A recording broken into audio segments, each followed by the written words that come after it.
minəl üləma əd-da'inə ileyh.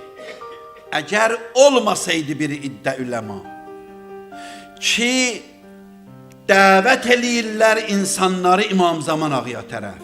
Əzzabinə əndineh, Allahın dinin müdafiə eləyirlər bunlar. Vəl munqizinə li-zu'afâ'i ibadillah min şəbâki iblis. Yapışıb onların əlindən, şeytanın tələlərindən çəkir çıxadır bunları.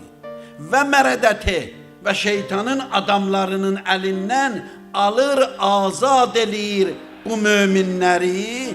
Deyir, əgər o alimlər olmasaydı, ləmə bəqiyə əhədun İlla irtəddə ən dinillah. Hətta bir nəfər mömin qalmazdı.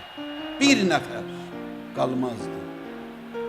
Hamısı dindən mürtədd olardı.